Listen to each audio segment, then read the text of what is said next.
আমার ওয়াইফ আমার ছেলেটাকে ও তো জীবন দিয়ে ভালোবাসে এবং ও কখনো বিয়ে করবে না ডিসাইড। এই কিছুদিন আগে ওর বিয়ে হয়েছে, কিছুদিন আগে, ধরেন 1 বছর হয়েছে কিনা আমি জানি না, 1 বছর 7-8 মাস।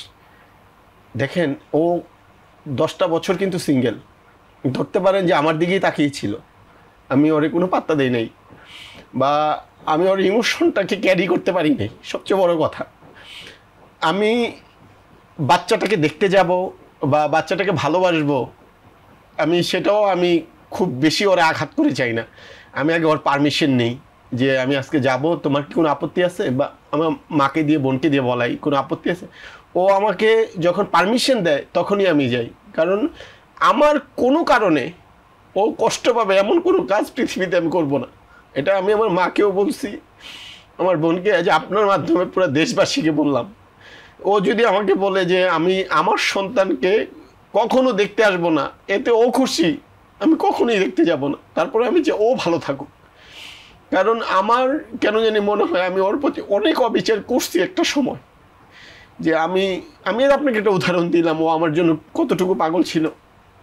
আপনি কি তাকে সরি বলতে চান? চাইলে বলতে পারেন। আমি তো সরি ওর অনেকবার বলছি, এবং আজকে আপনার এই মাই টিভির প্রোগ্রামের মাধ্যমে আমি ওর সরি বলতে চাই, যে ওর সরি বলছি।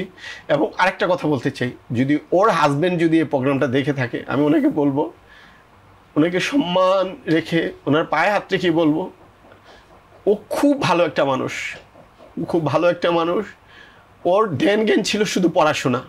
আমি যতটুকু দেখেছি, ও পড়াশোনা ছাড়া, আমার সাথে বিয়ে হওয়ার পরও আমি দেখছি যে ও আমার সাথে যখন আমাদের বাড়িতে যেত, ওর সাথে ওর তো পার্সের, মেয়েদের পার্স তো একটু মোটামুটি ছোট, ওইখানে আমি বললাম এত মোটা কেন পার্স, আসলে এখানে বই, ওইখানে ওর বই ছিল। ও পড়া পাগল, যার দৃষ্টান্ত দিয়েছে, ও MBA ফার্স্ট ক্লাস পেয়েছে জগন্নাথ বিশ্ববিদ্যালয়ের মতন একটা জায়গা থেকে। ও খুব ভালো মনের একটা মানুষ, আমি ওরে বুঝতে পারি নাই। আপনি দয়া করে ভাইয়া ওরে বুঝবেন, এবং ও মানে জীবনটা দিয়ে ও মানে ও হাজব্যান্ডকে আমি বিশ্বাস করি আপনাকে ভালোবাসবে এবং বেসে যায়। এবং আমার প্রতি ওর কোনো, ও কিন্তু আমার সাথে কোনো ধরনের যোগাযোগ করে না। যেমন আমি আমার আম্মাকে দিয়ে ফোন করাই, আমি যোগাযোগ আমি দূর থেকে নিই, আমি ওর সাথে কোনো কথা বলি না। কারণ আমি ওর সাথে কথা বলতে গিয়ে ওর সংসারে যদি কোনো প্রবলেম হয়, এই জন্য আমি ওর সাথে কোনো কথা বলার চেষ্টা করি না।